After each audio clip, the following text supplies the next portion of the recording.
Hello. And welcome. I don't know what that was. You may recognize this thing. I actually showed it off on Saturday because I had just picked it up and it was still pretty hard. And boy, has it ripened quickly. It is, I don't know if you can gonna be able to see it, but it is like squishes pretty easily, which means we gotta use it. There's a few little stiff spots on it still, so we're gonna see what it looks like on the inside, but a lot of it is got a pretty good squish. Spear, you are first. Welcome in. It's even got a flat spot where it was resting on the counter because it's soft enough to compress under its own weight. So we're going to crack into this thing again today. I'm going to play with it. If it's properly ripened, which I'm hoping it will be, we won't have to do much to it. The plan, the overall plan, I want to try making custard. I'm peeking my mic a lot here. I want to try making, why am I peeking my mic so much? I want to try making custard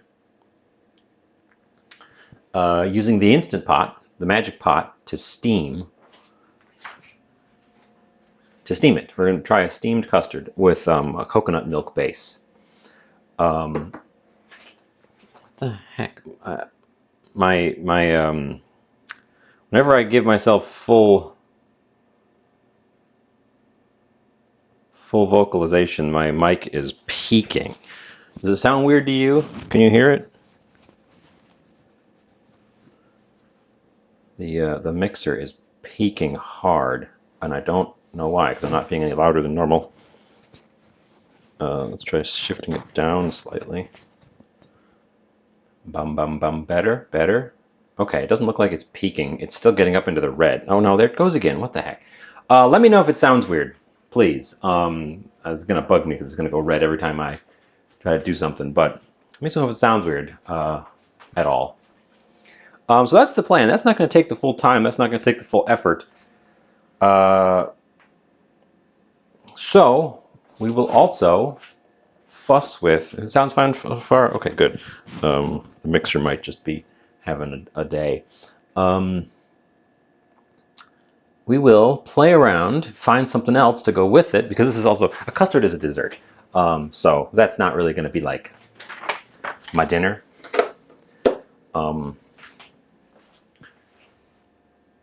Yeah, so that's the main plan. We're going to try a coconut custard to serve with this guy, because it's supposed to go really well with dairy. And when I made it last time, and then when I had leftover and I ate it, I made a smoothie, just sort of a milk smoothie. Darn, this stuff, it really does go really well with dairy as a flavor combo. But I have quite a few friends who are lactose intolerant or some other form of can't have milk. So I'm going to give it a try with coconut milk and see if I can't get a coconut milk based thing. It's going to taste a bit different. It's going to taste coconutty just because it's got coconut. So we will do that.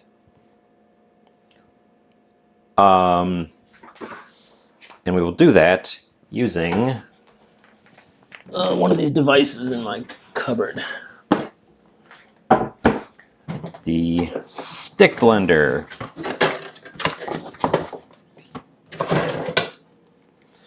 Because we want a very, very smooth combo.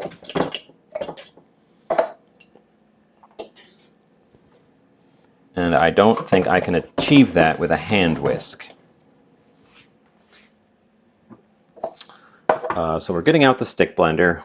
I've never used this attachment, the whisk attachment, because it feels like it just can't get into the corners of the thing here. And all it does is spin. So if something gets caught right in the middle, it'll just stay there. This thing just seems like it's a poorly designed attachment, so I've never used it. I've always ended up using the blendy dealy because its blade is right in the middle. But Either way, we're going to take a can of coconut, and I'm going to gauge how much of this it makes with one can. Because I'm going to make extras of these for potential sharing. They will keep a couple of days.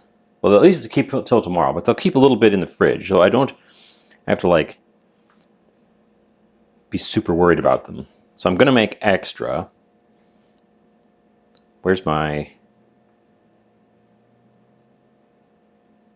I'm having the one of those moments where I've literally blanked on what tool I was reaching in here to look for. Oh, this thing. I need to open a can. I was talking too much. This thing, the fancy can opener.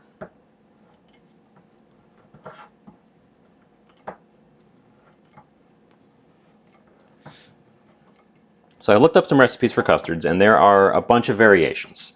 Some of them call for just yolk. Some of them call for whole eggs. Some of them call for a mix of the two.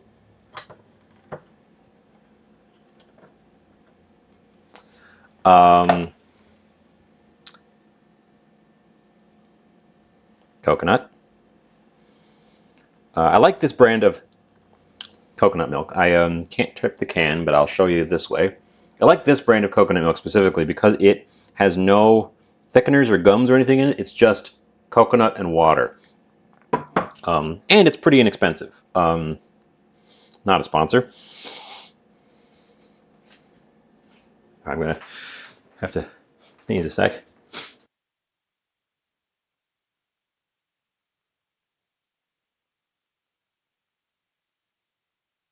I guess we'll come back to sneezing because it didn't happen. But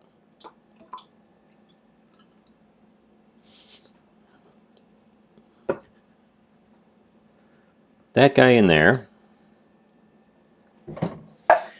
and that's quite a full container. This might be too much for that container, but I don't really have a good alternative. So here's what I'm going to do with it, though. I'm going to add 2 whole eggs and a yolk. And then I will simply have a white left over for something else.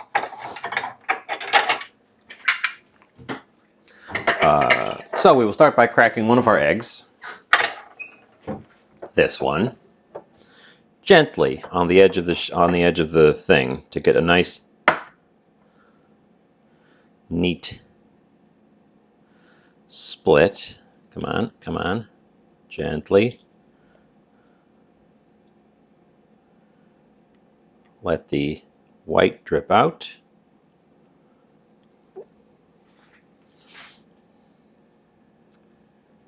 And roll over. Let the white drip out.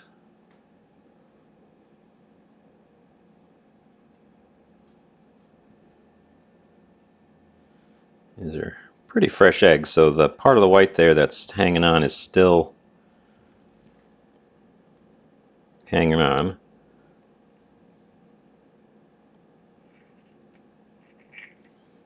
I like the tip between the shells method. That guy's going to go in our coconut milk.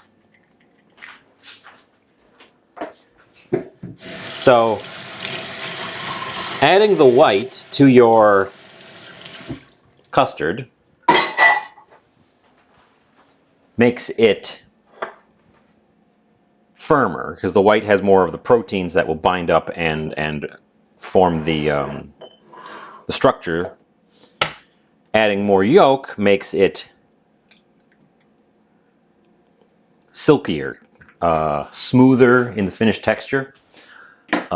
So there are recipes that call for just yolk. And then they'll often have another thickener in there, like a tapioca starch, because you're losing out on some of the thickening powers of the egg white. That is very full. I think we might spill this.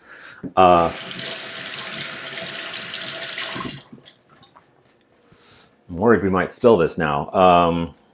When I put the thing in, it'll displace quite a bit of the liquid. We might have to swap for a different vessel. Ooh, that wasn't what I was hoping to do right away.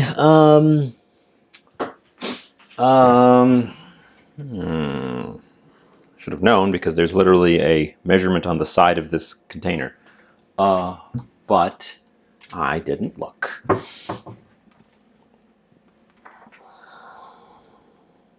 Because we need, it needs a bigger vessel because there's another ingredient that has to go in there and it's got more volume than I think will fit.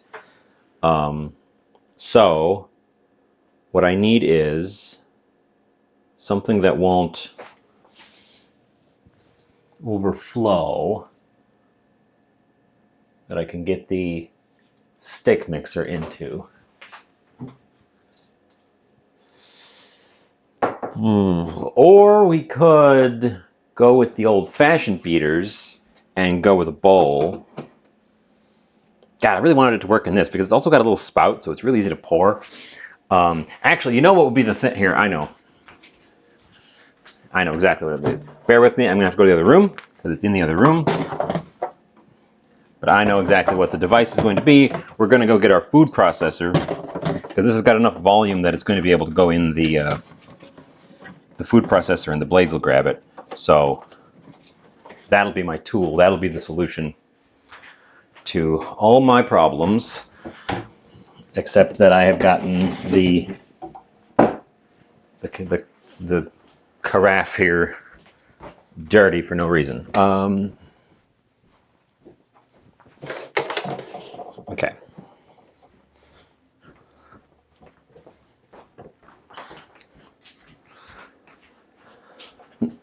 Spending enough time working this out that I could have probably beaten it by hand. Move stuff, move stuff, move stuff. Our old friend, the food processor.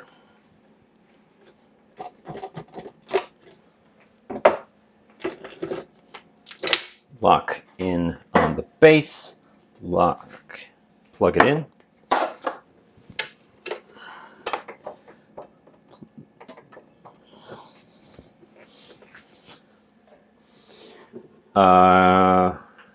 And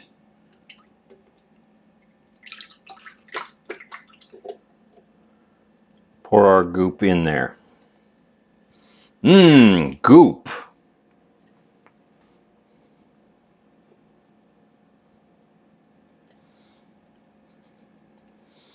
You know what? In an effort to try to rinse that a little bit, I'm going to add my vanilla extract directly to the carafe, so I can swish it around a little bit before I pour it into the other thing.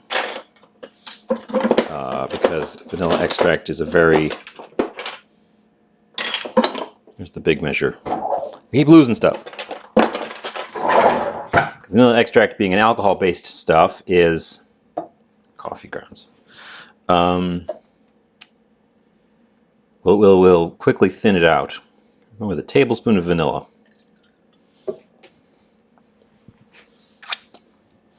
Then I can go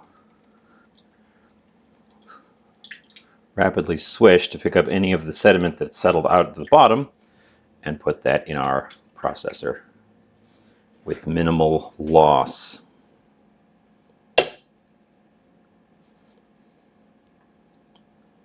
Okay. Glad I switched before getting anything dirty by putting it in there, because it would have been just a waste of time. Clearly it wouldn't have fit. And our final ingredient,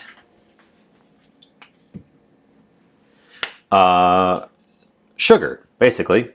I'll be using Lyle's Golden Syrup, which is just refined cane sugar. In fact, it only has one ingredient, and that ingredient is cane sugar syrup, from which some water has been removed. So it's a removal instead of an addition. And we need 4 scoops of this.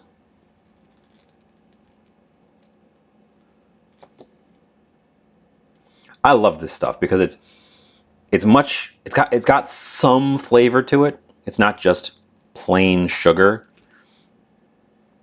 It's used in pretty much the same way that corn syrup is used, but it's got a more complex, interesting sweetness to it. Hookwoman, welcome in. Thank you. I forgot my streamiversary, which was in fact on July the 6th, a day that I did not stream. So I just forgot about it. I was looking back thinking, it should be soon, right? And I was like, oh, I missed it. And I had nothing planned. So we're making something, but it's not like I had a big thing planned. I might do something before the end of the month just as a, like, celebratory thing.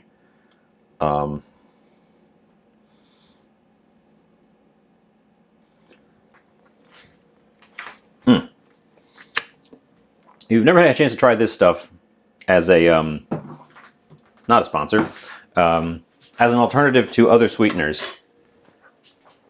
It's real good for being literally just sugar. Okay, and then let me give this beastie. I want to put a pinch of salt in there. I want to put a pinch of salt in there. Not too much, but sweets are better with a little bit of salt. So we're just gonna add just a little pinch of salt. You will never taste it, but it'll wake it all up. And we want to be pretty gentle with this. Power on. Because we don't want to overbeat our eggs. The coconut should not have too much difficulty. I'm going to do it like this.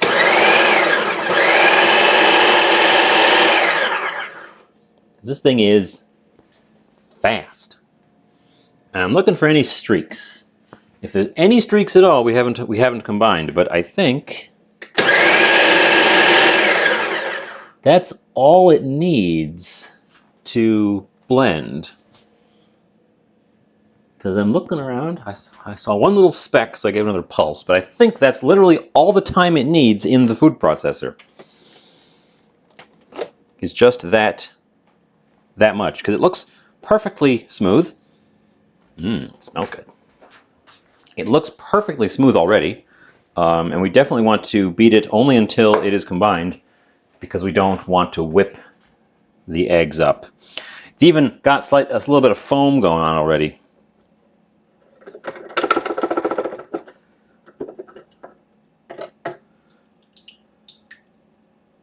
Take the blade out. I'm actually going to turn it off and unlock the base so that I can carry the blade to the sink without dripping, but we're going to bring the base back. So there's our mix. That was a good idea. Whoever suggested I switch to the food processor, you're right. You were right. We'll move the base. We don't need that now. Now I wish I had it in a pitcher. Ooh, it might just barely fit in that pitcher.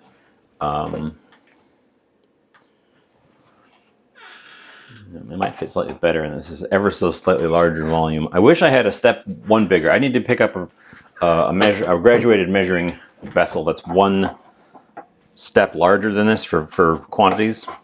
I need the spout for pouring it into the little carafes, or not the carafes, the ramekins, because this will be too imprecise to try to get them in there. So we got to get it into a. Oh, there's a little bit at the bottom. Huh. Well.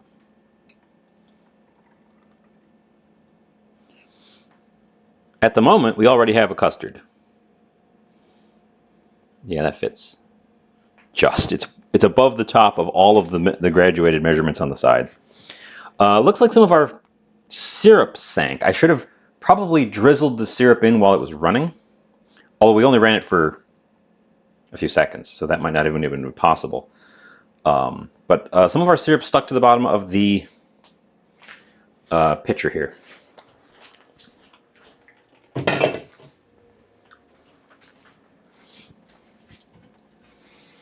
And then we're going to put the custard into these little guys. And this one as well.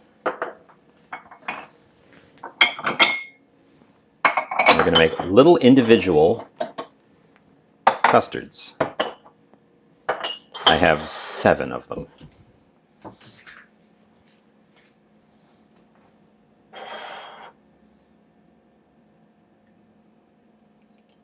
So I have up to 7 of them.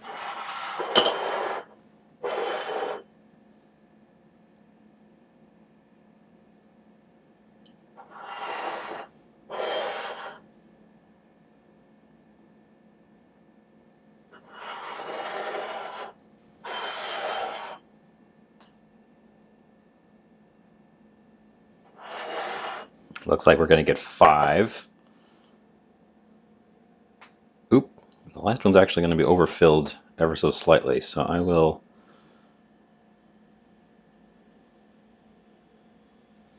divide the remainder. So I got 5 out of the deal.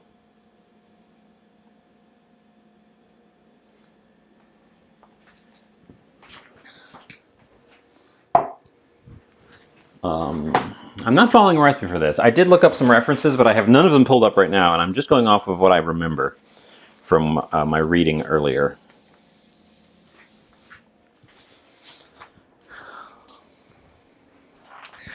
And we are going to use a new, here, I will assemble this over where you can see it, then we're going to bring it back.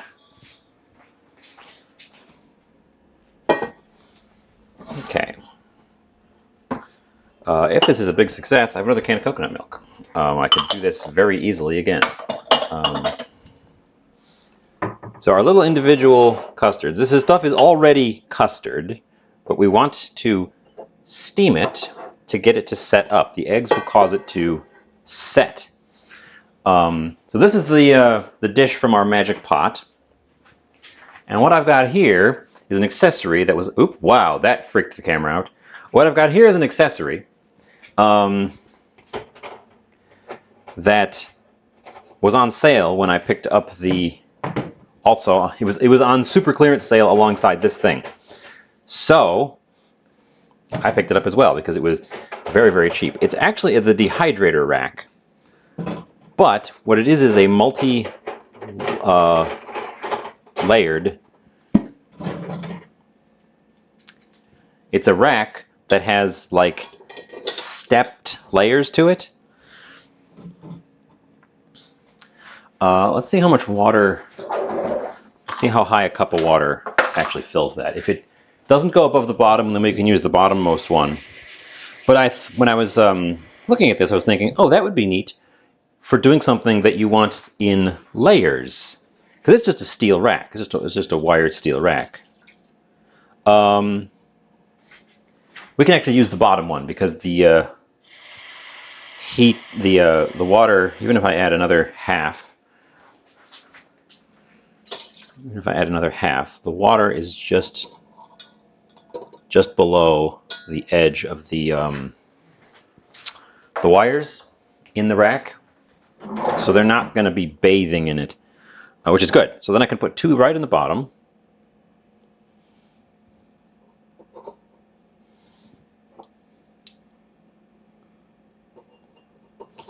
And then we can just set one of these racks above them. And we can put the other 3 at the top, which needs to be balanced.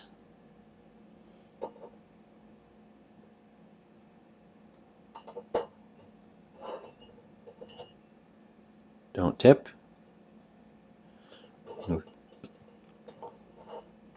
Okay, perfect, perfect. And then they are, ooh, they're almost flush with the top. I wonder if we can move that rack down one, just so they're no, whoa, okay, almost spilled my custard. Almost spilled my custard. I wonder if we can move this rack down one so that they are a little bit lower.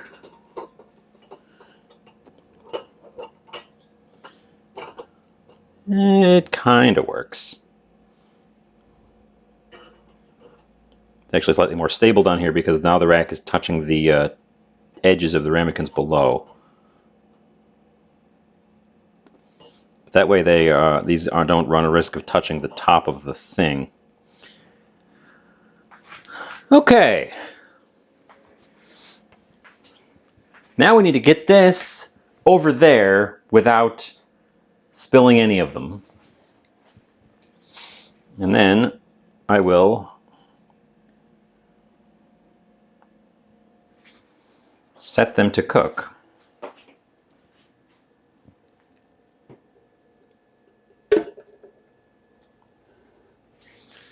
Okay. And this is why I needed a second project today. So we're making perhaps 3 things today even. Power on. Thing goes beep beep beep. Click it to the steam function. What temperature do you steam custards at? I'm going to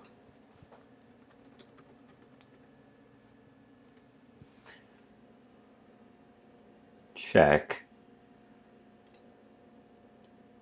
for that.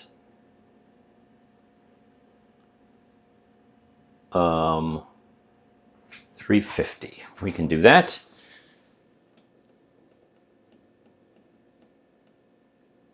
$350 for.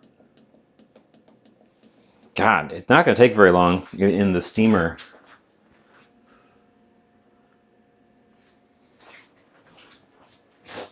In an oven, it would take a while.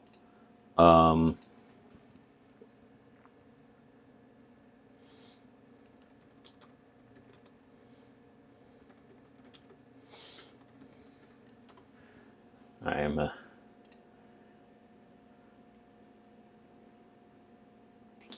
the thing is, there's no recipe for this using the magic machine, so I'm just experimenting. Instant Pots using the pressure function seem to do it in like just a couple minutes. 20 minutes? What do you think? Anyone have an idea? Does anyone have an idea? I was thinking just like 10 minutes, but maybe we should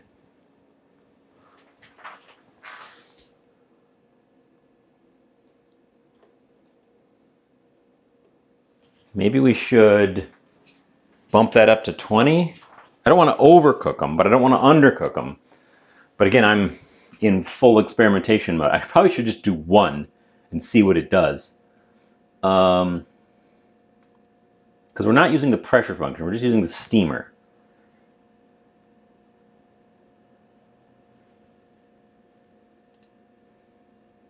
Oh, steamed pudding in the Ninja Foodie. It's a different kind of pudding, but it's like a British style pudding.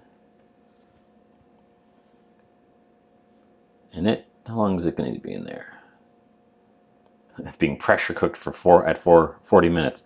Tell you what, I'm going to set it for 20 minutes because that sounds good to me. And I guess we're going to see how they come out. If they need more time, I suppose I can give them more time. Okay. Oh, and there's an ad in progress. So a lot of my whinging about it was covered by an ad.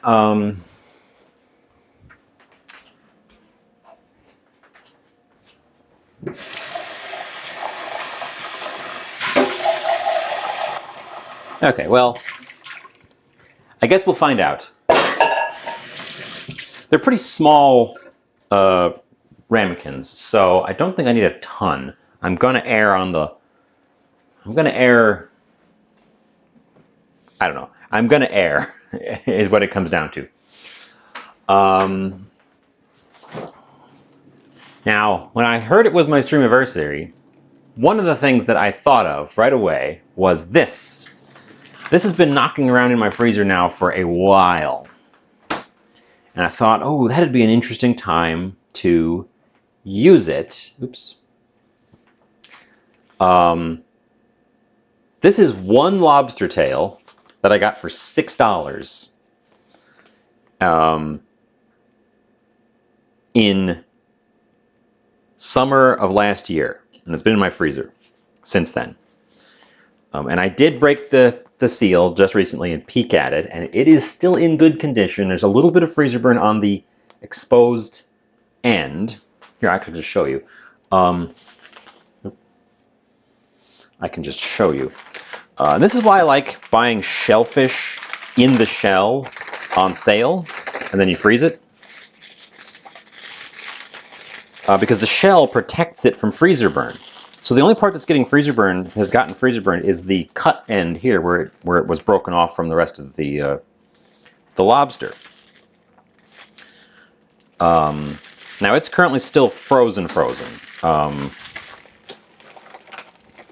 But I thought, but now I'm thinking, do I want to do a streamiversary celebration now? Or do I want to, just because I've suddenly remembered that I'm overdue for it? Or do I want to save that for like the weekend or something and do like a full, big, elaborate thing? I kind of was thinking, make lobster tortellinis, since I've got the pasta maker working. So we're thinking about that. So I've got that sort of in the, you can see when I block the light, I made a schmutz on my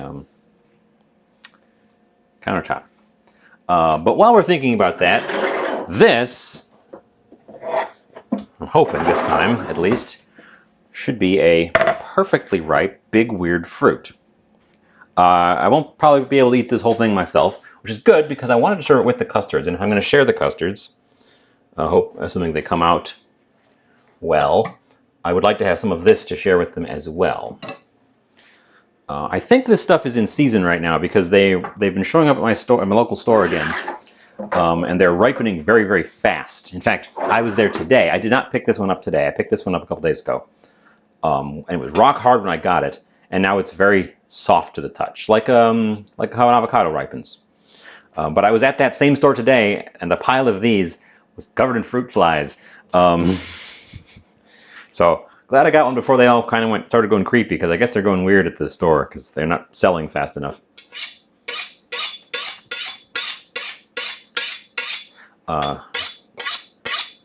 Hone up my knife.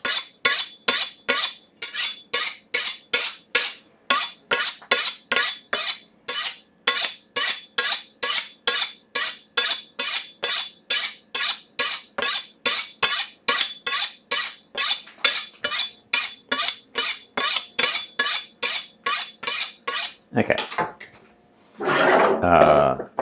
We need the knife good and sharp, and it's probably still too dull for this, but because it's got a tough skin and a soft interior, it'll want to squish. So you really want a sharp knife to get through that skin before it squishes, or you'll end up bursting it out the sides. When these things are ripe properly, remember we had one of these that was really underripe, and then I think the second one we had was overripe. When they're ripe properly, they're supposed to be like pudding texture on the inside, and a bright salmon orange.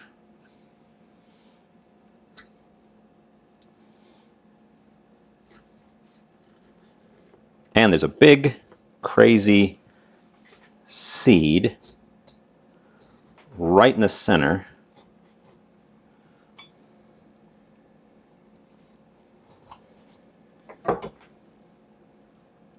Oop, and this big, crazy seed is giving me a sprout as well. So I will pass that off to my friend, the avid home gardener, to see if she can't get this one to sprout.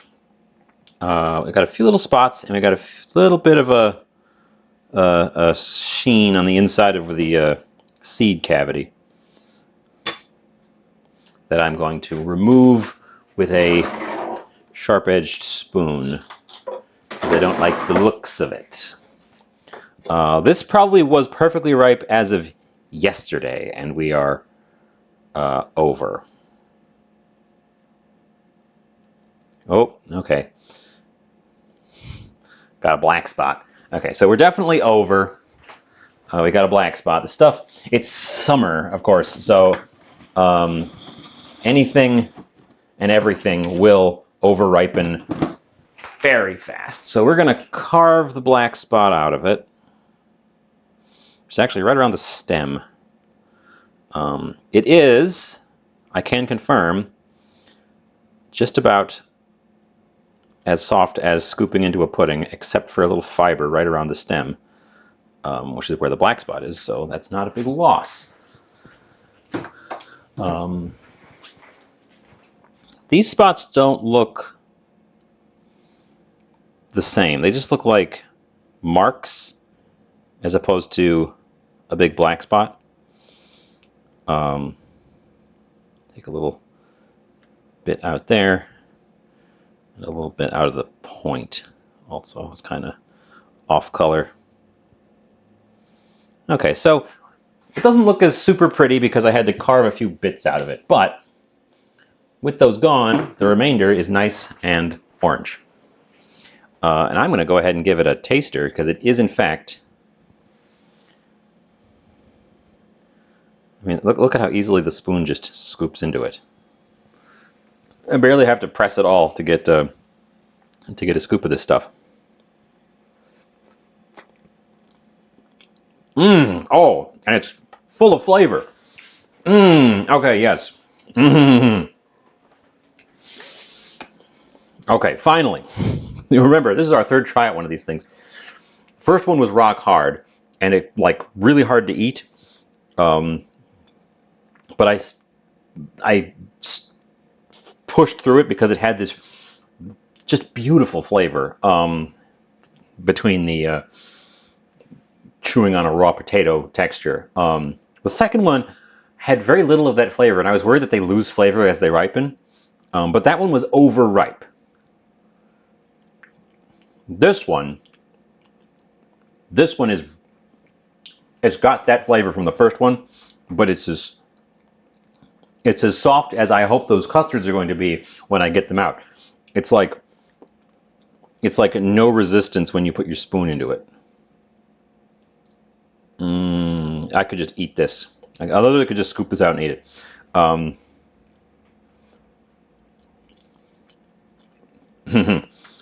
Okay.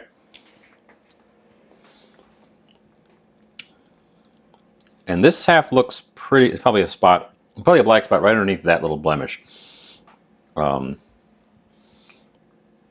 Just like there was a black spot underneath that blemish. So I'm going to save this side, and we'll play around with this one. This is the fruit, if you'll remember back, and you might not because it's been a while. This is the fruit. It tastes like a vanilla and almond custard flavor. Like it's got a creaminess to it itself, and it's got this almost like hint of amaretto, sweet almond, and this creamy vanilla-ness to it. And again, it's spoonably soft right out of the thing when it's properly ripe.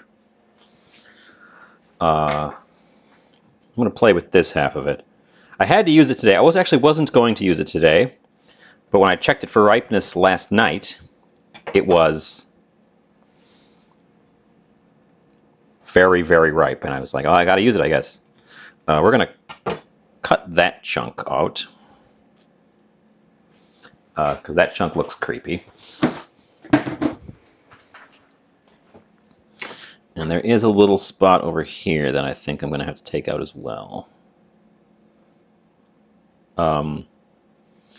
This is the Mamey zapote. It's native to Central America, Mexico. And it's really mostly unknown in my region. Showed up at my grocery store, and I was like, I'm going to try it. And like many of the things that I've done that with, I've ended up loving it. But unlike the breadfruit, I haven't gone back to it because it's a little bit more expensive, and it also doesn't lend itself to elaborate cooking. It kind of just wants to be eaten with a spoon out of the skin. So this guy altogether was about $5. We're going to save that seed. Big weird seed. We're going to save that big seed. I'm actually going to put that in a cup of water for storage so it does not completely dry out.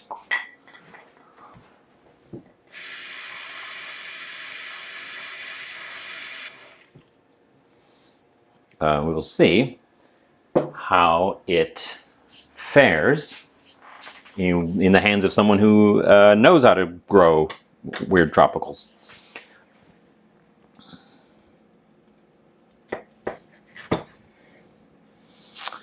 So it's much too soft to peel. It has to be scooped out of the skins at this point. What am I going to do with it? Question now is, what am I going to do with it?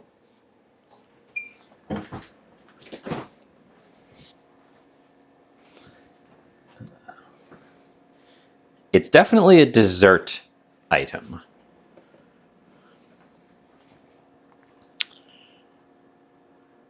I'm just checking what I've got to throw at it. It doesn't, from experience, from the last time I tried to go with it, the flavor goes really well with dairy. But it has its own creaminess to it. So it doesn't necessarily need to be combined with dairy. You could combine it with something else. It's also quite sweet on its own. It does not need additional sugar. I'm not sure what I want to do with it, aside from just carve it out with a spoon. I'm glad it's super ripe. I was worried it was going to be either super overripe or super underripe, but I'm glad it's super perfect ripe. The inside cavity is very, I don't know, I'm just kind of waffling about. I'm just kind of waffling about on it because I'm not sure what I want to do with it, and it's not going to be a dinner event for me today. So I'm going to set it aside, because whatever I do with it, I'm not going to cook it. It's going to be either served raw or blended into something, because it's very soft and edible as is. I'll put it there so people can look at it.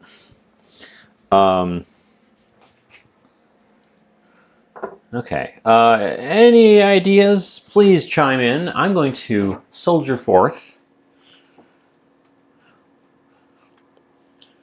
with more. Let's see. The magic pot is occupied, so if I want to do anything that requires magic pot, I have to wait for the custards to finish. The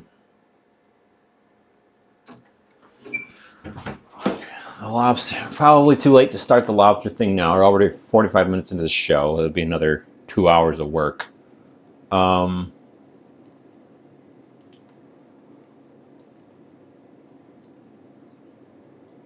Ooh, there's an idea. Now they're a brick. They are frozen into a brick. So that should have been started earlier if I wanted to use these. But maybe we can loosen them up enough to chip a couple off the side. Or do I still have those big ones? We could use those big ones. They were a little bit freezer burned, so they would actually be the better pick. That's haddock. We're digging through the freezer. I've been told I have too much stuff in my freezer and need to use up some of it. Told by me. So that's the plan. Rummage around a little bit. I've got some scallops that I pulled out. That's what I was just referencing to myself. They're still frozen. I I think I ended up using the freezer burned ones because they were getting kind of freezer burned.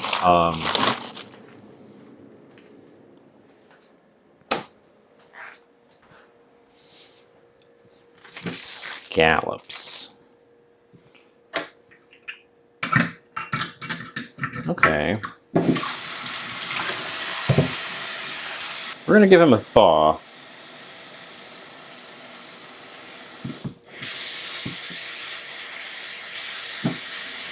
In some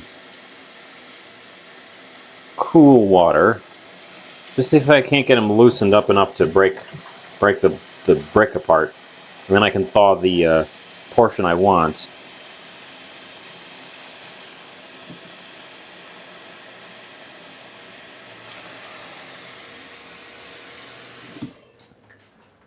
So, for getting out scallops, I've got one serving of my homemade fettuccine left, also from the freezer. I used some of this yesterday. I grabbed one out of the freezer. It works really well frozen. I suggest not wadding it up like this, how I did. Keeping those sort of nice little spiraled nests that they originally were in is much better because this wad takes a little bit of effort to cook.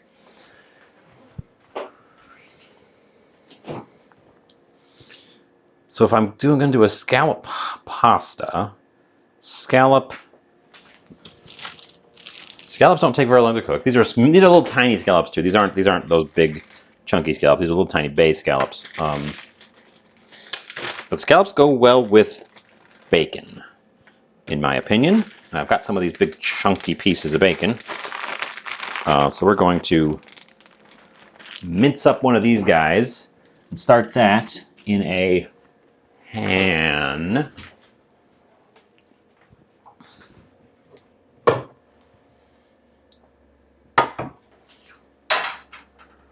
Which will get us some fat in the pan and also start infusing the bacony flavors into our finished dish.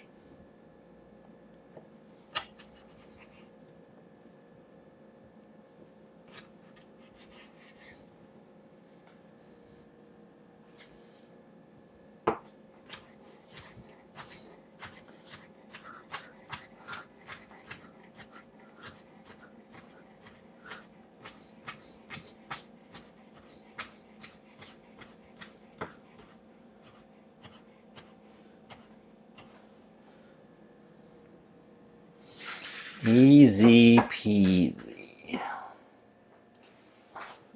Start this guy over here. I think we're going to just scoop out that fruit and have like little scoops of it on top of the custards. I think that's my plan at the moment because I don't really want to do anything else to it. It's got a good flavor, it's got a good texture, it's got a good color. All the things it's got going for it already.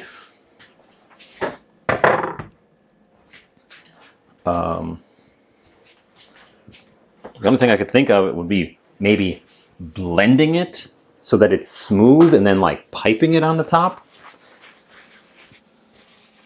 But I don't even think it needs that. I think it's soft enough that we're just going to make little quenelles.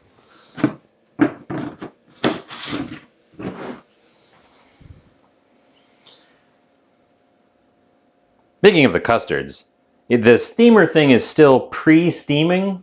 I think those things are going to be cooked. I didn't realize it was going to take that long to build up the steam. I think those things are going to be cooked well before it beeps at it. It just started the actual 20 minutes. It's winding the fan up.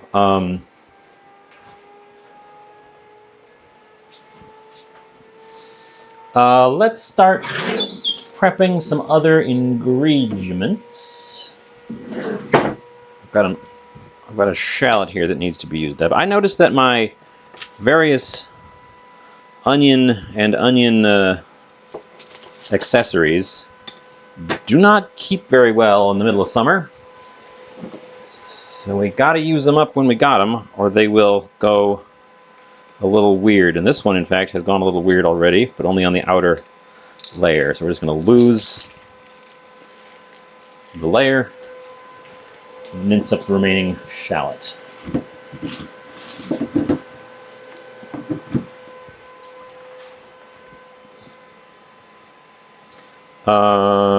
Yeah. Should be fine.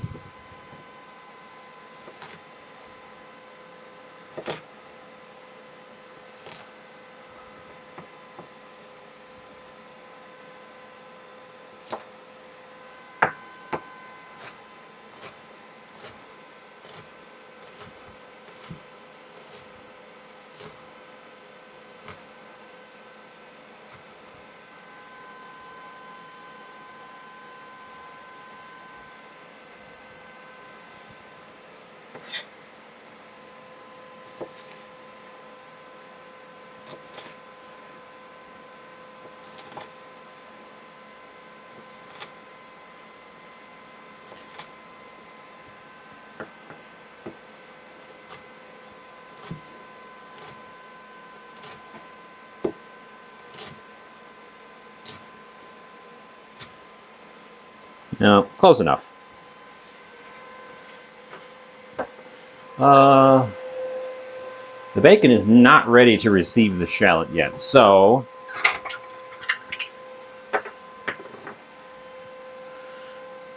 we will get it into a bowl instead. Now, the bacon needs to be most of the way rendered before we can add any other things to it, because once you add other stuff to the pan, it drops temperature, it interrupts the contact between the bacon and the pan, and it stops rendering as efficiently. We don't want little undercooked pieces of bacon. We want only nicely cooked pieces of bacon. We're still working through the old garlic before we crack into the beautiful... Oh, I'm on the wrong screen. Clearly no one's watching, or someone would have said something. Before we crack into our beautiful garlic, let's chop that whole shallot over here. Nobody was looking.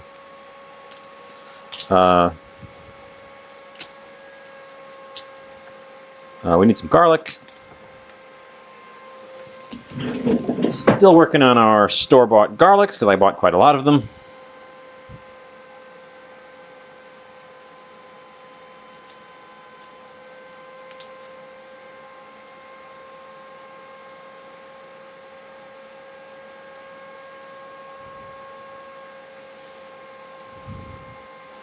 I don't know about for you, but for me, the room is filled with a loud fan sound.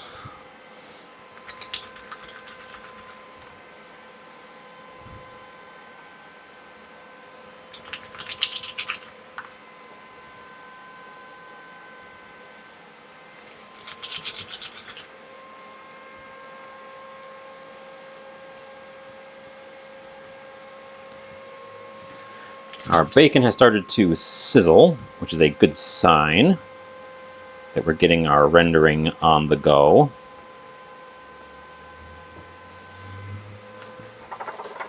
I don't have a scraps bowl ready, and I've already produced more scraps than average. And yet I keep just taking them directly over to the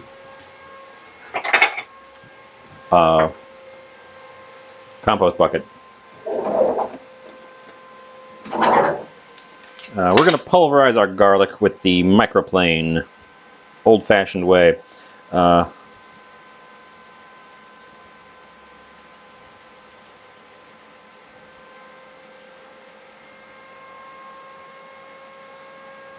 love this thing for just obliterating garlic.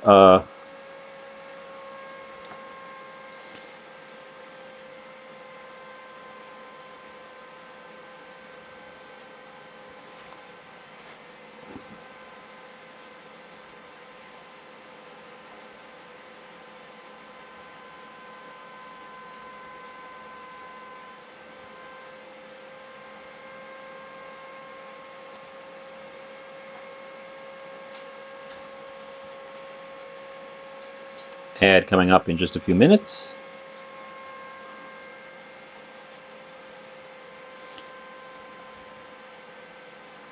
I promise nothing very exciting is happening.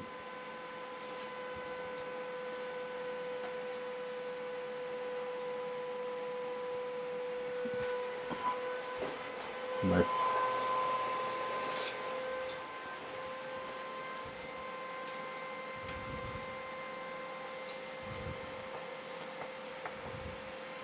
scrape down the bottom of the microplane, scrape down the top of the microplane. That stuff is going to also set aside as the bacon is not quite ready for it. And I would like to zest a citrus for this. Lemon or a lime? Lemon or a lime?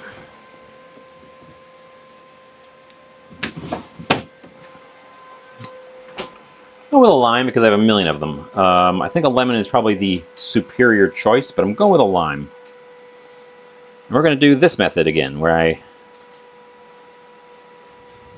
run the microplane over the lime from the top so that I can see the zest accumulate. Don't need a dish to catch it, and can see exactly what part of the lime I'm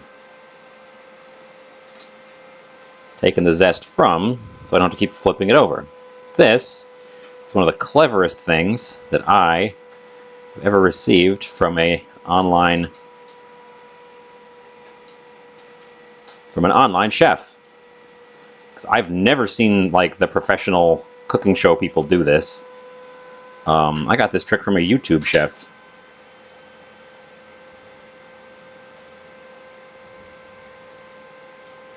And we're zesting the entire lime.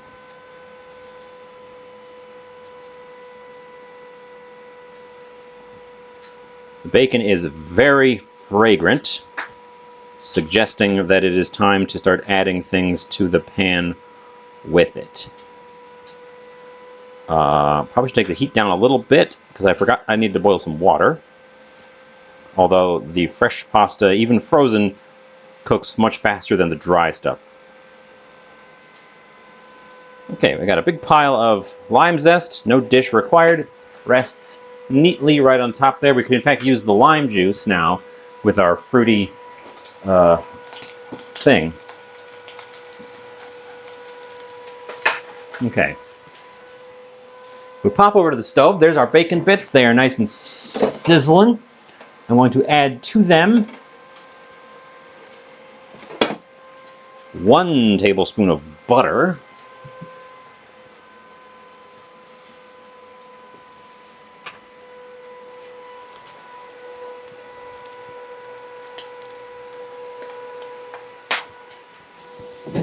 Which will melt quickly.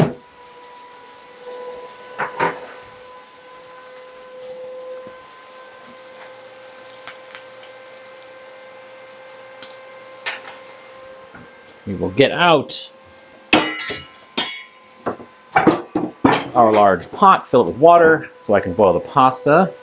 We will check on our scallops, which are thawing well. Okay, good. I should be able to break some of those off and use them pretty much immediately. And then I can refreeze the rest. Some of them are looking a little freezer burned around the edge. That's the other thing. I got to use stuff out of my freezer because some of it's been in there long enough that it's developing a freezer burn, which affects the appearance and texture of the food.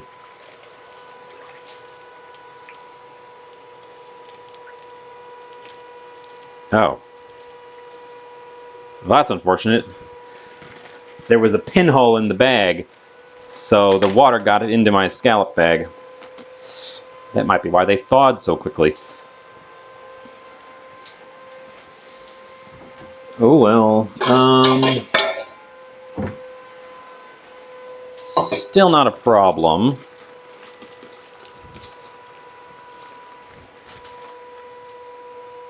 I'm going to drain the juices out, and they're going to have to get in a new bag.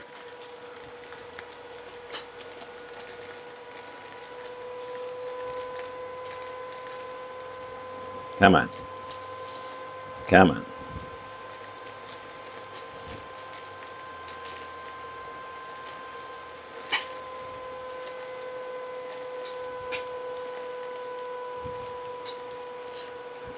Okay. They're a little worse for wear. Okay, they're...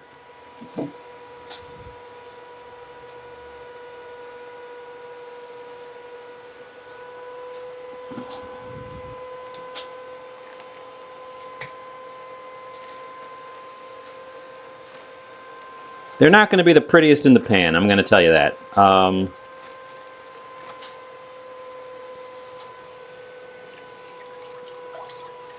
wanted you to break a chunk off. There we go.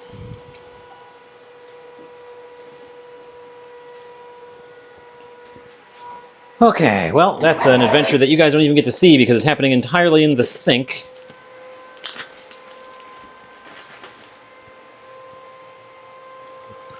But believe me when I tell you, it was uninteresting.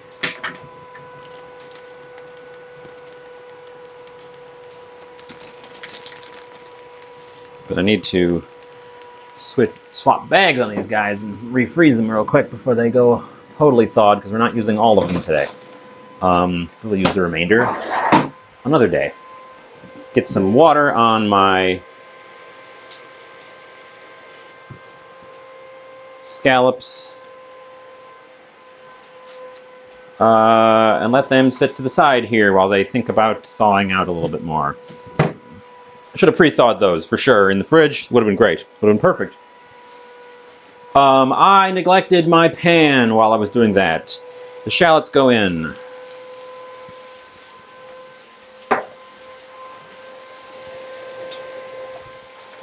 We've developed a brown butter, which I guess we're making brown butter and very crispy bacon. I guess we're making brown butter sauce now. Which is fine. It's just not what I was initially expecting.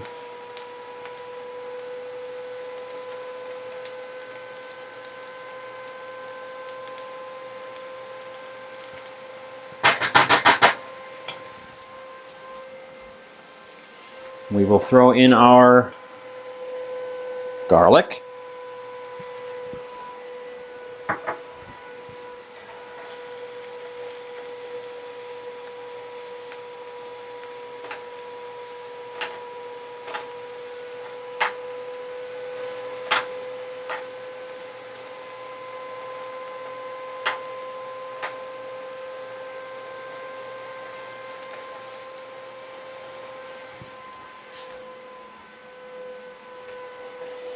Our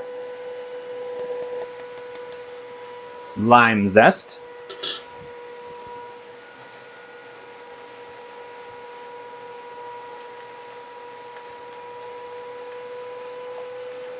Temperature down.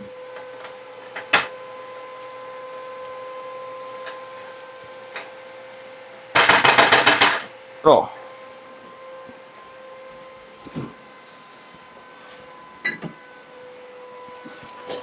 Some Chardonnay in the pan to release any bits that have stuck to the bottom and to give us some wine flavor. Although we are going to cook it down to remove the alcohol for sure.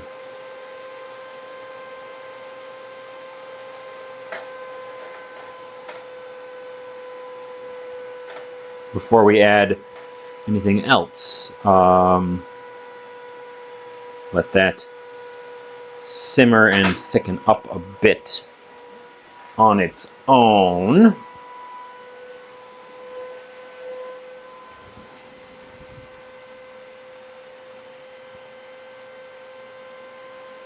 Trying to get this frozen chunk of scallops to thaw out so that they aren't going in the pan frozen.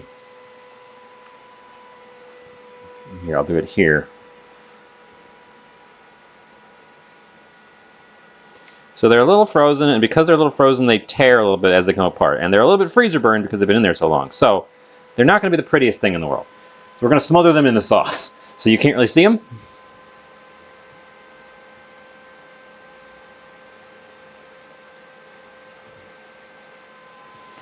And I guess for the other part of the package that is being has gone back in the freezer,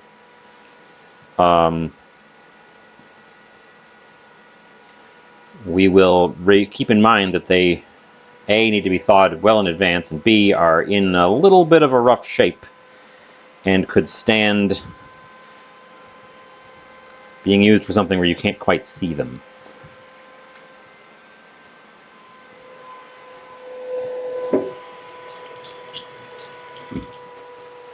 Ooh. I think our steamer has run out of steam, and I am going to actually stop it here. Because the cloud of steam has stopped emerging from the top. There's just wisps of it now, which means we've probably run out of water, and it's already been in there for 17 minutes, and the long wind-up time was not what I was initially expecting from the steamer, so I think they've been in there long enough.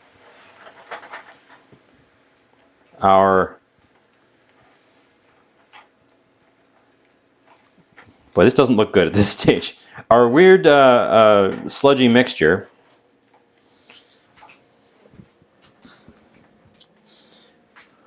is going to receive some scallops that are in slightly worse for wear shape.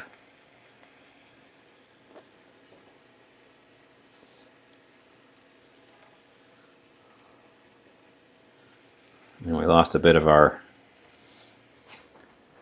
juices from the thawing process. But that's fine. I guess that's just the price of doing business. I'm curious how these custards look. Let's get these scallops stirred around so that they can be sure that they have finished thawing and also start gently cooking. We have our temperature on the low end. I don't want to overcook the scallops, but I do need there to be heat to ensure that they are not frozen because we didn't pre-thaw them. Once again, pre-thawing would have saved this from its issues. No problems if I just properly thawed those, but if I had thought about what I'm going to make before I was actively doing it. But we can't do that because we are fools around here. Just damn fools. Oh, I got a follower. 20 minutes ago. I was not paying attention. Thank you for the follow. I was super not paying attention. But thank you for the follow. I appreciate it. If you're not following me, I won't call your name out if you do. I'm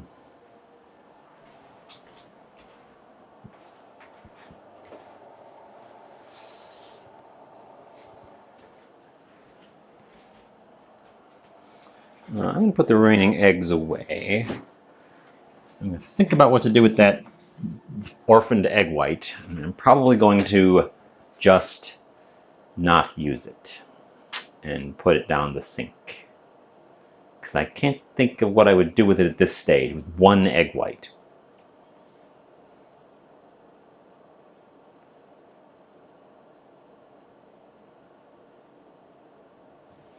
I could make one tiny little meringue out of it. I'm going to take a peek at these custards. I'm going to fully unlock the thing. Ooh, they got weird. They got weird.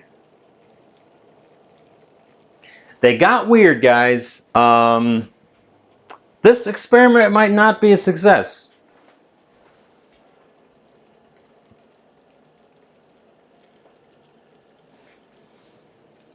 This experiment might not be a successful one. They're too hot to move. They're still bubbling hot. So it's a good thing I opened the lid. They're all cracked without me having to mess with them. They were cracked when I opened it, so we're not worried about that. We're going to take our wad of homemade frozen fettuccine, which is partially thawed from sitting on the counter, and just huck that in our boiling water there.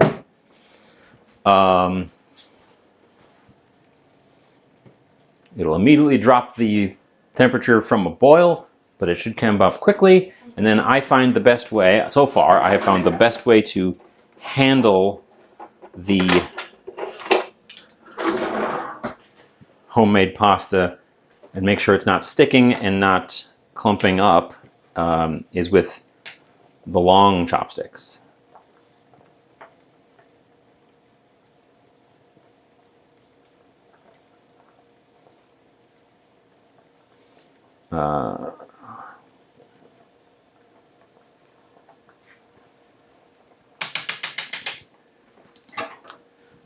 Meanwhile, our scallops are looking a bit more cooked.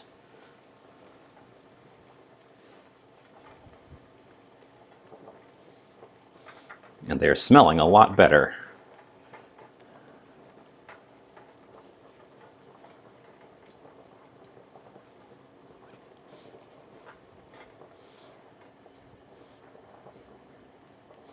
Honestly, I could probably thicken the juice that's in that pan and turn it into a... Bookwoman is lurking. Lurkers are, of course, always appreciated.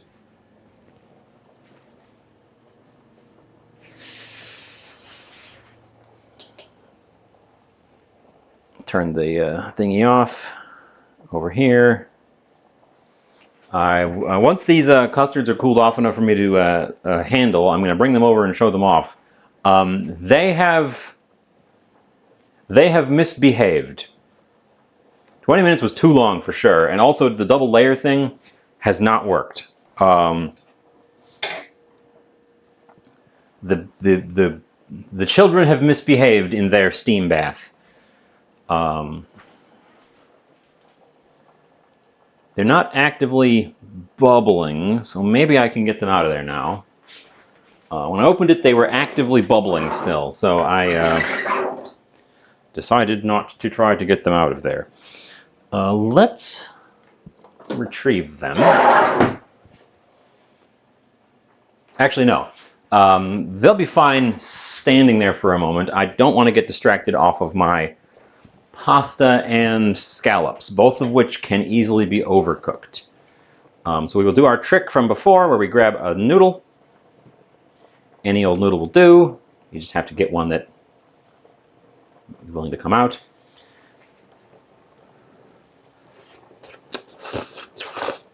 And taste for doneness.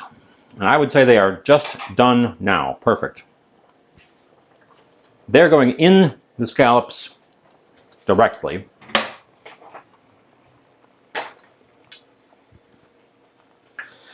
They have clumped a little bit.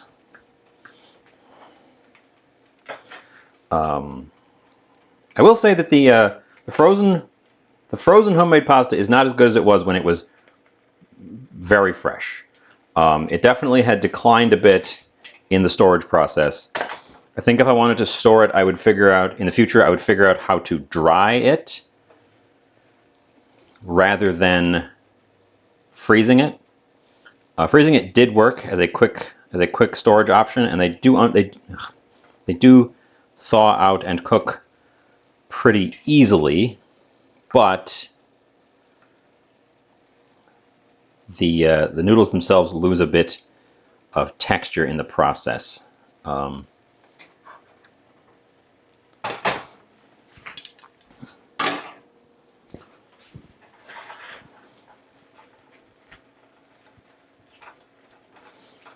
So let's toss them around in here.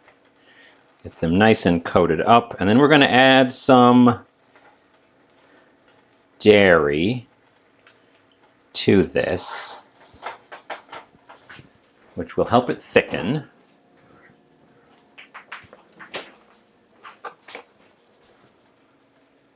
And also improve the appearance. So some heavy cream, some black pepper, because I like little black specks in my food.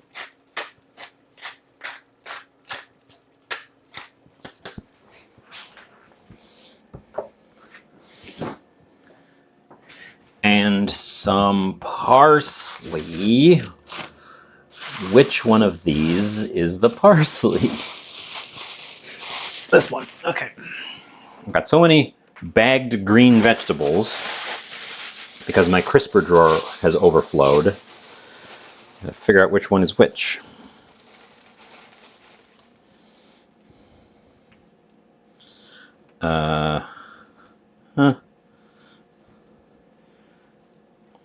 We're going to sacrifice the stems on these. I just want the leaves today. I don't want the ones that are a little bit wilty because we want that nice bright green color.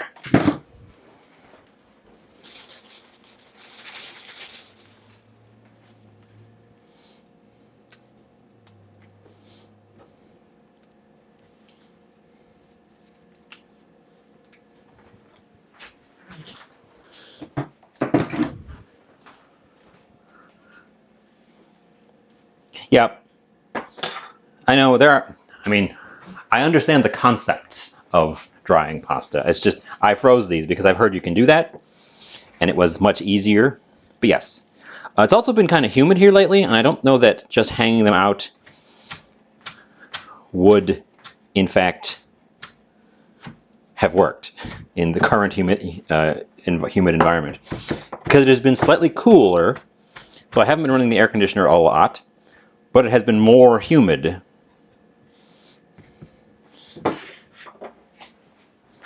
Parsley, which will give us green bits. Everything looks better with little green bits in it.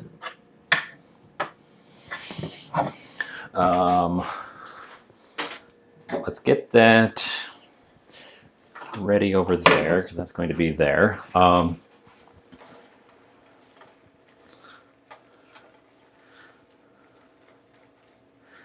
Anyways, this is the last of my homemade pasta.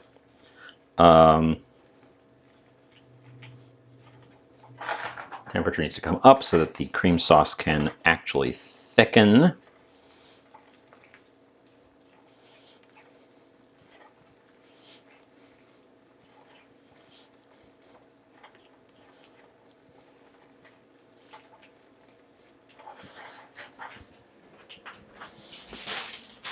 We will get out a decorative parsley for the plate, but otherwise put the parsleys away.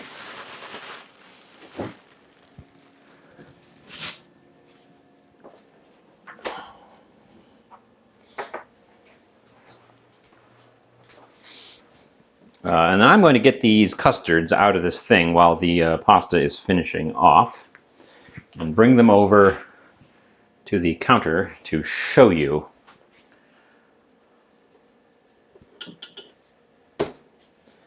They're jiggly.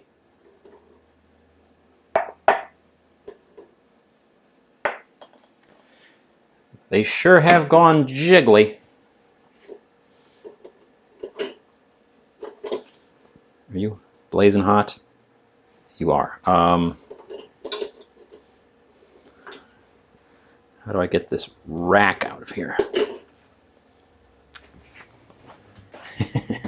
Okay, the rack I thought was such a clever idea.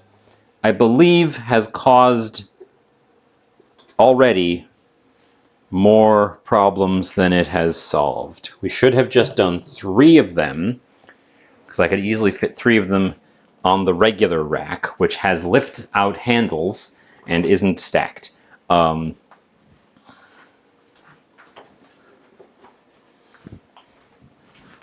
So I'm doing this in the sink because I had to get it out of the container in order to extract the lid.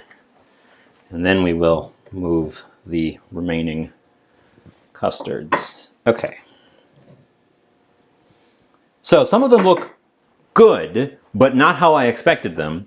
And others look more like I expected them, but not good. And here they are. So these 3 look very good to me. This was the top layer. These were the bottom layer. These guys clearly did not get the same kind of heat that these did within that vessel. So positioning in the container is, I guess, a big deal for things like this. We will have to keep this in mind for future experiments. Since the ones on the top rack actually worked better, I think in the future we will use the... I'm positive there was too much time. For one thing, I'm positive there was too much time. But we will use the broiler rack, which lifts things up to the top, because the guys on the top row got this lovely brown surface and didn't like break up nearly as much. These are like broken up and they're hot. And I can see like liquid pooled in them. And I'm wondering if that's dripped down from the upper layer, but I'm not, it's hard to tell. It's hard to tell what happened there. They ended up very different from each other, didn't they?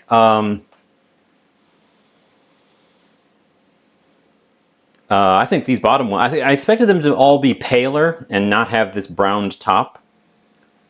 But the ones that are like that look much uglier. They're all like broken up and into curds instead of forming a nice sort of cohesive thing.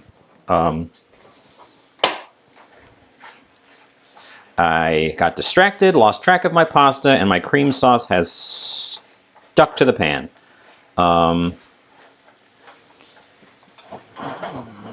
We will give it a splash of just a tablespoon of our pasta cooking water to loosen it up. Because it didn't split, it just kind of started adhering, which is perfect. Heat off. We will plate it up. Bookwoman has requested a moisten, which I will oblige.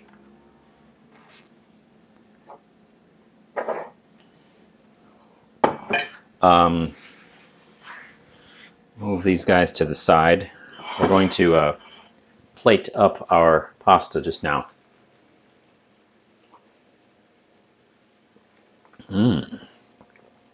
Moist. Let's get the pasta plated up.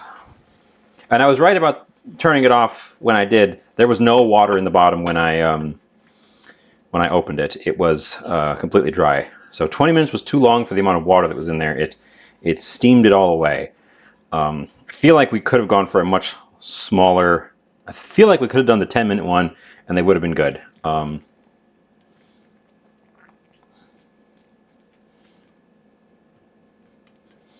We're going to sort of nestle this pasta toward the middle of the dish, and then we're going to clean it up with a paper towel.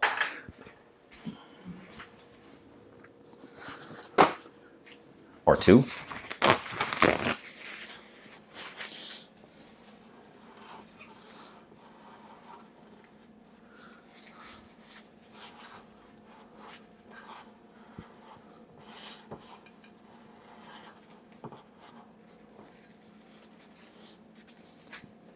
Or just one. Just one works too. There's a fly. Another fly has been attracted by the stench of my food.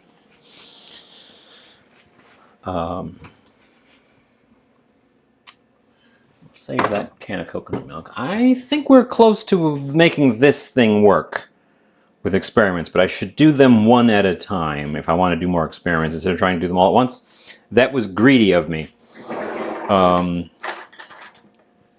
who knows? If it comes out really, really good, I can publish it as a recipe for that machine. Because I was doing some research looking for that recipe for that machine, and nobody's got one. So if I can make it work, then I can be the one to make this recipe.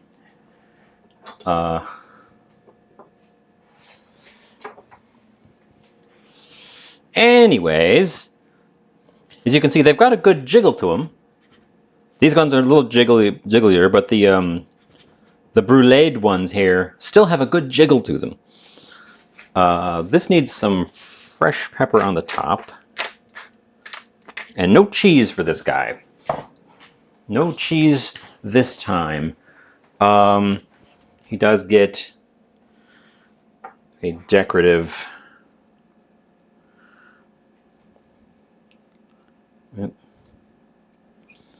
He does get a decorative parsley. So here we have scallop fettuccine in bacon cream sauce and coconut custard, weird coconut custards, which are going to have a scoop of our fun fancy fruit served on the top of them. They're hot. They probably should be chilled before eating, honestly. I'm going to go take photos of the scallop pasta, and then I will pop back, taste it, and then we can attempt to serve one of the custards. I got to pick one. I'm not going to break into two different ones. I got to pick one to be my tester. I'm not sure if I should try one of the more bruleed ones or try one of the sad looking bottom row ones.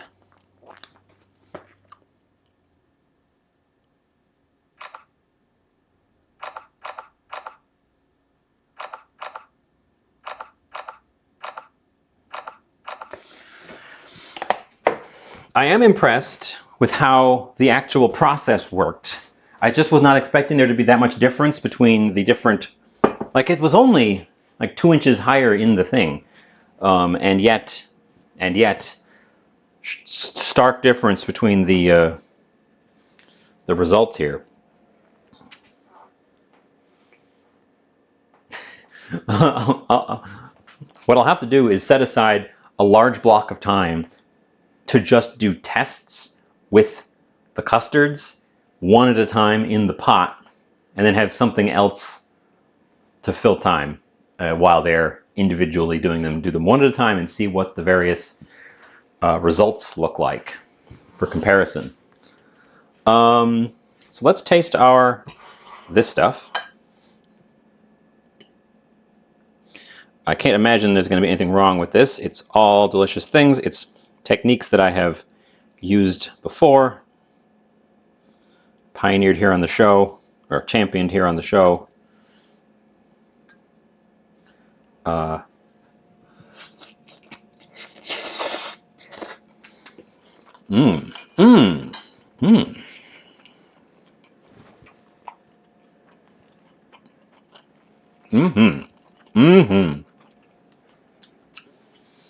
So the scallops might be a little bit overdone, or it might be the freezer burn is causing them to be a little bit chewy, but either way, they're a little bit chewy.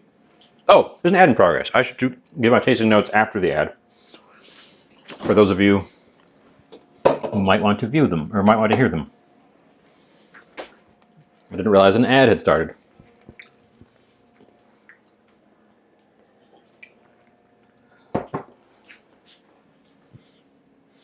So I will give that a quick wait. I've already taken a bite.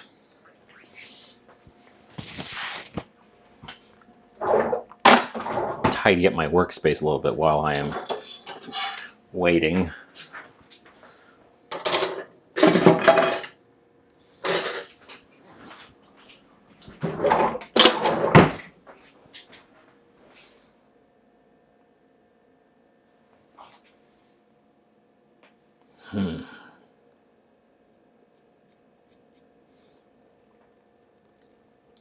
It looks like something overflowed. Come on. Come on, Fly. Why are you here right now for the tasting part? You're making it look all gross.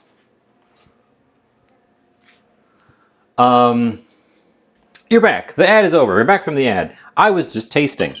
So I was saying the scallops are a little bit chewy, and it might be the freezer burn, and it might be that I overcooked them a little bit. There's one little clump of pasta here that didn't quite break up. But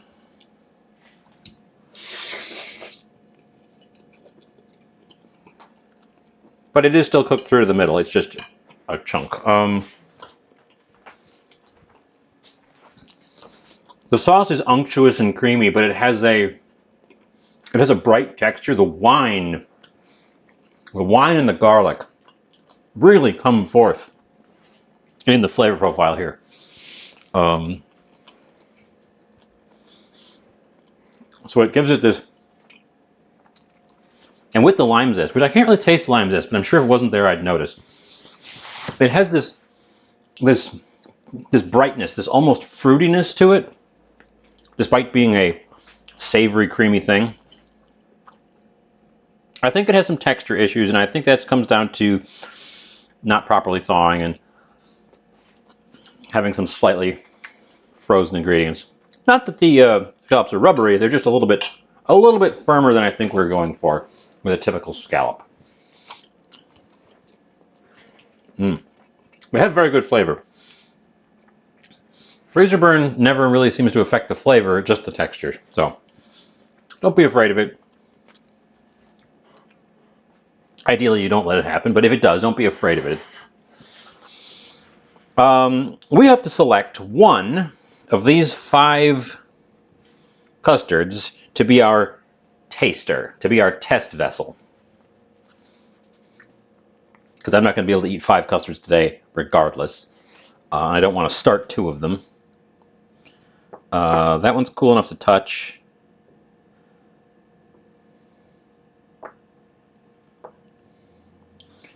Thing is, there's some liquid separated out in the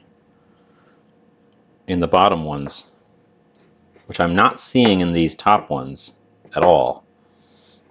Now, what is that liquid? It's got to be just water that got in there.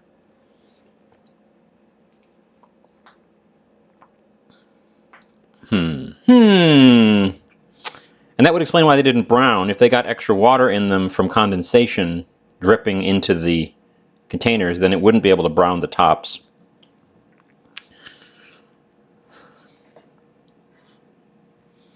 They do have a beautiful little jiggle to them. I wonder if I couldn't just broil them to finish them off.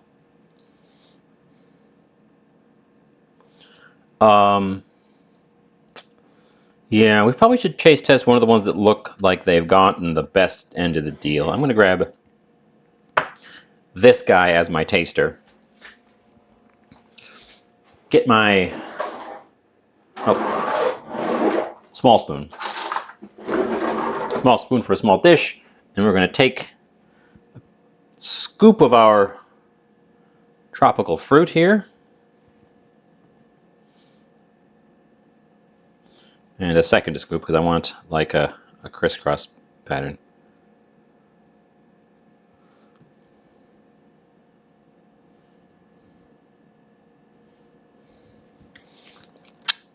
I'm going to take 2 of them over there for photos, 2 of the bruleed ones over there for photos, so that the photos can see the one without the stuff on it. But we're going to taste the one that I've topped with the stuff, with the fruit.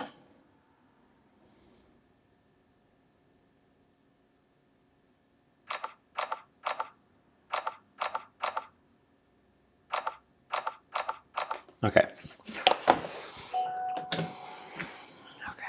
This really makes me want to do brulee custard experiments. So this guy, I know I topped it with the fruit, but I'm going to actually taste it without the fruit first.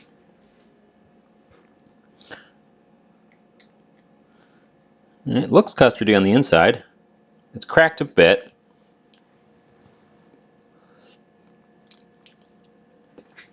It's very smooth. It has a lovely caramelized flavor, but it's otherwise very smooth and creamy, and right at the end, right at the tail end, it gives you the coconut. But up to that point, it really just tastes like cream custard.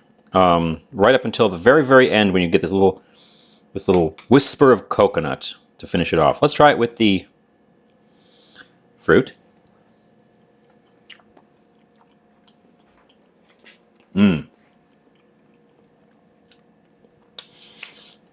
It's quite good with the fruit. I think these would be good chilled as well. I obviously don't have time to really properly chill them today, but I think it would be very good chilled, which would make a good counterpoint for the fruit, because the cool fruit,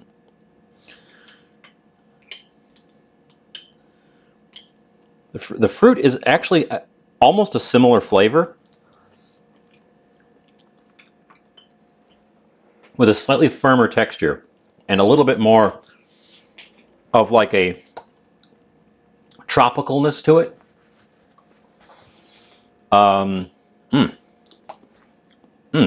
These came out, at least this one.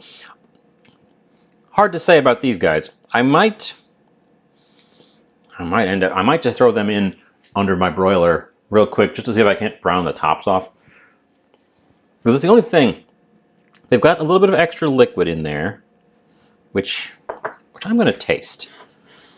We're gonna pour a drop of that stuff out and see what it is. This. What is this?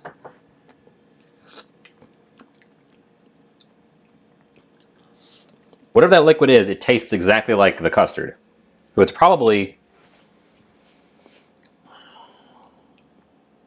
it's either water that was expressing from the coconut milk in the mixture, or it was water that condensed into it while it was cooking and dripped in there on the lower level. I'm going to save the rest of this guy for dessert after I eat my main course there. Yeah, okay, so that was our experiment with the custards.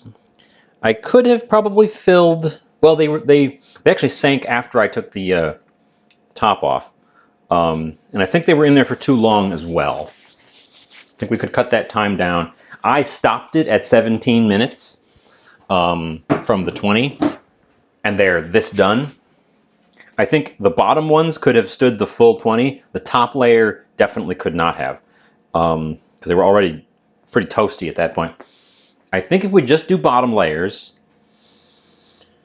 ooh, I could probably cut that down to 15 minutes. Just do the bottom layers, or just do one layer of them, and they'd come up pretty good. I will have to revisit this, and I might do what I said, where I just take a day and try a bunch of them, because it made enough for 5. I could do 5 trials off of one recipe's worth, where I just do trials, see how they come out. It'd be fun for me. I don't know if it'd be fun for you guys. I'd have to have something else to do, and I couldn't be cooking all that time in between them while they steam. So that would be a project that would require a bit of planning and forethought. It might finally kick my sorry ass into having an alternative project for the channel.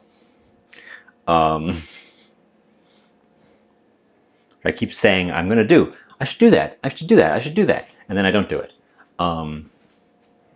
Anyways, that's our project for today. We definitely ended up with a little bit of a shorter one, which always seems to happen when I just kind of, I'm flapping about to fill in space. Because when I cook off the cuff, I tend to cook much quicker dishes.